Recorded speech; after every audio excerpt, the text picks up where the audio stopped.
बिस्मिल्लाहिर्रहमानिर्रहीम। अस्सलाम वालेकुम नाजरीन, मैं हूं बाबर हयात और आप देख रहे हैं 24/7 उर्दू न्यूज पर होम एक्सपेंस के ताबन से बाबर हयात शो। नाजरीन, पाकिस्तान क्रिकेट में जैसे एक भौचाल सा आ गया है और बहुत तेजी से डेवलपमेंट्स हो रही हैं इस वक्त पाकिस्तान क्रिकेट टीम में, पाकिस्तान क्रिकेट बोर्ड में बड़ी बड़ी तब्दीलियों की बात हो रही है। जहां पे वहां थोड़ी देर पहले मैंने आपको बताया कि बाबर आजम और रमीज राजा के दरमियान बातचीत हुई है, लेकिन अब मजीद खबरें जो हैं वो क्लियर होकर आ रही हैं और बड़ी ब्रेकिंग न्यूज आपके साथ शेयर करने जा रहा हूं कि T20 वर्ल्ड कप में कमजोर स्क्वाड मुंतखब करने के हवाले से बाबर आजम और रमीज राजा में बाकायदा तल्ख कलामी हुई है। जी हां, तल्ख जुमलों का तबादला दोनों में सुनने में आया है। सोर्सेज कंफर्म कर रहे हैं कि Babar Azam T20 world cup squad में एक नहीं, दो नहीं, तीन नहीं,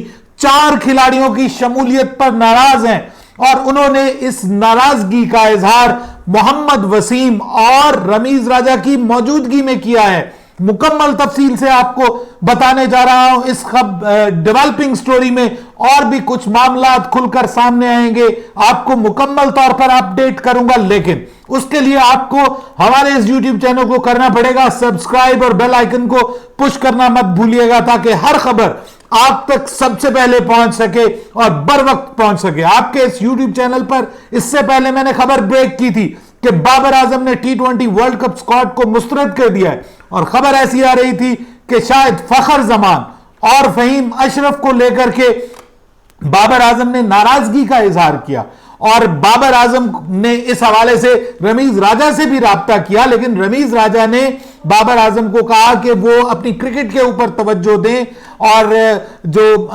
टीम की सिलेक्शन है उसके हवाले से कोई मसला नहीं है। लेकिन अब इस मुलाकात का, इस जो कन्वर्सेशन है, इसका मजीद पेंडोरा बॉक्स खुला है और मजीद इस हवाले से डिटेल सामने आई हैं और पता चला है कि सिर्फ 2 खिलाड़ियों का मामला नहीं था बल्कि 4 खिलाड़ियों की सिलेक्शन का मामला था। तो आपको मैं बताने जा रहा हूं कि गुज़िश्ता रोज से एक हलचल मची हुई है पाकिस्तान क्रिकेट में और हम जो एक्सपेक्ट कर रहे थे कि रमीज राजा से आने के बाद चीजें बहुत सारी सेटल हो जाएंगी, ऐसा लग रहा है कि बहुत सारी चीजें जो है वो सेटल होने की बजाय और खराबी की तरफ जा रही हैं और केओस की एक सिचुएशन जो है वो पाकिस्तान क्रिकेट में आई हुई है जो T20 वर्ल्ड कप से पहले बिल्कुल बेहतर नहीं है। और खास तौर पे कप्तान की मर्जी के खिलाफ अगर स्क्वाड T20 वर्ल्ड कप में जाएगा और अगर कप्तान ही उसको सही तरीके से लड़ाने के लिए रेडी नहीं होगा, तैयार नहीं होगा, तो वो स्क्वाड कैसे लड़ेगा। अब आपको इस मुलाकात की, इस डिस्कशन की, कन्वर्सेशन की जो कि टेलीफोन के ऊपर हुआ, उसकी मुकम्मल तफसील बताने जा रहा हूं। बात यह हुई कि जब टीम की सिलेक्शन का पेपर जो है वो बाबर आजम के सामने लाया गया तो बाबर आजम ने उसके ऊपर फौरी तौर पर एतराज किया और उसने कहा कि 4 खिलाड़ी जो हमारे साथ गुज़िश्ता 2 साल से ट्रेवल कर रहे हैं और खेल रहे हैं वो इस T20 वर्ल्ड कप के स्क्वाड में क्यों नहीं है, वजह बताई जाए क्यों नहीं है। वो 4 खिलाड़ी कौन कौन से हैं? नंबर 1 शर्जील खान, नंबर 2 फखर जमान, नंबर 3 उस्मान कादिर और नंबर 4 फहीम अशरफ। ये चारों खिलाड़ी बाबर आजम का कहना था कि ये हमारे स्क्वाड का हिस्सा होने चाहिए थे। इस पर मोहम्मद वसीम ने बाबर आजम को रिपोर्टेडली सोर्सेज ये कंफर्म कर रहे हैं कि मोहम्मद वसीम ने बाबर आजम को ये कहा कि ये जो खिलाड़ी शामिल किए गए हैं ये रमीज राजा के कहने पे और रमीज राजा की मर्जी के मुताबिक शामिल किए गए हैं। जिस पर बाबर आजम ने रमीज राजा को एक बार फोन किया, फिर दूसरी बार फोन किया और इस फोन के ऊपर बाबर आजम को सीधे मानों में आप ये कह सकते हैं कि बाबर आजम को रमीज राजा ने कहा कि जाओ तुम अपना काम करो बस। असल में ये इस लहजे में बात हुई है और बाबर आजम ने यह कहा है कि ये चारों खिलाड़ी मुझे टीम में चाहिए, मैं इनके बगैर आपको जीतने की गारंटी नहीं दे सकता। जिस पे रमीज राजा ने यह कहा है कि जो मैंने खिलाड़ी शामिल करवाए हैं ये आपको वर्ल्ड कप जितवाएंगे। खुशदिल शाह, सोहेब मकसूद, आजम खान, ये आपको वर्ल्ड कप जितवाएंगे, आप टेंशन ना लो। आप जाके अपने ग्राउंड के ऊपर फोकस करो, अपनी क्रिकेट के ऊपर फोकस करो, अपनी कप्तानी के ऊपर फोकस करो, और इन चक्रों में ना पड़ो कि कौन शामिल हो रहा है और कौन नहीं शामिल हो रहा। बाय द वे, अगर ये रमीज राजा ने बात की है तो मैं तो बहुत डिसअपॉइंट हुआ हूं। मतलब ये बात करने वाली नहीं है। आप ठीक है, आप अभी जुमा 8 दिन हुए हैं आपको आए हुए, अभी आपने पूरी तरह से ओहदा भी ऑफिशियली नहीं संभाला, और आप इस हद तक असरअंदाज हो रहे हैं कि आप आजम खान को शामिल कर रहे हैं, आप आसिफ अली को टीम का हिस्सा बना रहे हैं, आप जो है वो दो स्पिनर्स जो एक ही तरह के स्पिनर्स हैं, लेफ्ट आर्म स्पिनर्स, उनको शामिल कर रहे हैं, और जिस लेग स्पिन बॉलिंग के आप हमेशा से वकील रहे हैं, आप हमेशा से उसकी बात करते हैं कि आपकी टीम में 2 लेग स्पिनर भी खेल सकते हैं। आप खुद कहते थे कि जनाब 1992 के वर्ल्ड कप में हमारी टीम वाहिद टीम थी जिसमें एक मैच में 2 जो लेग स्पिनर्स हैं वो खेले हैं। तो अब आप एक लेग स्पिनर को जो है वो रिजर्व में रख रहे हैं। आप फहीम अशरफ को शामिल नहीं किया जो कि मुस्तकिल ट्रेवल कर रहा है आपकी टीम में, जिसका पीएसएल में भी रिकॉर्ड इस बार बुरा नहीं था।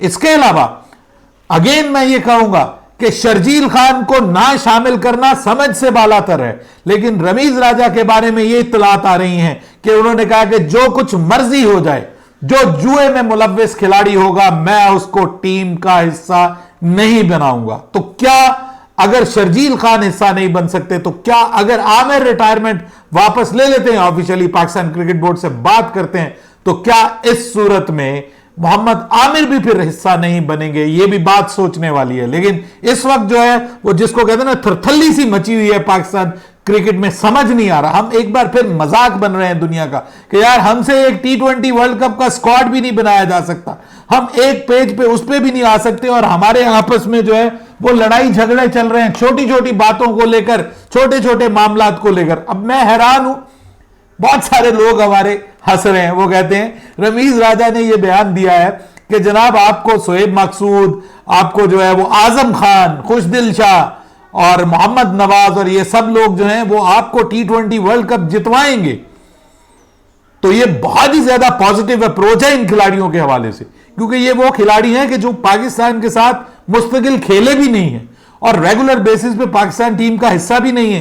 पहले शामिल किया गया, फिर निकाल दिया गया। आजम खान 2 T20 मैचेस में टीम का हिस्सा बने और उसके बाद उसमें भी वो परफॉर्म नहीं कर पाए। तो अब उनके ऊपर पूरा वर्ल्ड कप का बोझ डाला जा रहा है, हालांकि जितनी उनकी जिसामत है मेरे जैसे भाई, उनके ऊपर जो है वो और काफी सारा बोझ डाला जा सकता है। लेकिन अगेन मैं ये कहूंगा कि यहां पे एक नेपोटिज्म नजर आ रहा है कि शर्जील खान जो है उसको तो आप शामिल नहीं कर रहे, लेकिन आजम खान जो उससे कहीं ज्यादा मोटापे का शिकार है और फिटनेस उसका इशू है, वो आपकी टीम का हिस्सा नहीं बन सकता। जो शोएब मालिक है उसको आप बूढ़ा कह के और आप कहते हैं जी अब इसकी वो फिटनेस नहीं है, उसको आप टीम में शामिल नहीं करते। और उधर जो है वो जो 140 किलो का है उसको आप अपनी टीम का हिस्सा बना रहे हैं, वहां पे फिटनेस जो है वो आपका कोई क्राइटेरिया नहीं है। ये नहीं होना चाहिए। रमीज राजा साहब प्लीज हाथ जुड़वा लीजिए, आप आए हैं कुछ अच्छा कीजिए, टीम का एक तगड़ा स्क्वाड बनाइए। अभी भी टाइम बाकी है, 10 तारीख तक टाइम हमारे पास मौजूद है, 10 अक्टूबर तक। खुदा के लिए टीम में तब्दीलियां लाइए, कुछ बेहतरी लाइए। बाबर आजम की बात को गौर से सुनिए, उसकी बात असल में पूरी कौम की आवाज है। शर्जील और फखर का टीम में वापस आना जरूरी है, अगर आ सकते हैं तो उनको जरूर शामिल कीजिए। फहीम उस्मान कादिर के बारे में मैं ये कहूंगा कि उस्मान कादिर फहीम से भी ज्यादा जरूरी है। अगर आपने एक लेफ्ट आर्म स्पिनर खिलाना है, दोनों में से एक को खिलाइए, एक को रिजर्व रख लीजिए। अगर एक नहीं चलता तो आपके पास दूसरे की ऑप्शन मौजूद होगी, लेकिन यह बात समझ से बालातर है। अब अगली ब्रेकिंग न्यूज आने वाली है मोहम्मद आमिर के हवाले से, लेकिन उसके लिए आपको अगली वीडियो का इंतजार करना पड़ेगा। एक बड़ा धमाका होने वाला है जो आपके साथ शेयर करने जा रहा हूं। अपनी राय दीजिएगा कमेंट सेक्शन में। बाबर हयात को इजाजत दीजिए, अल्लाह हाफिज।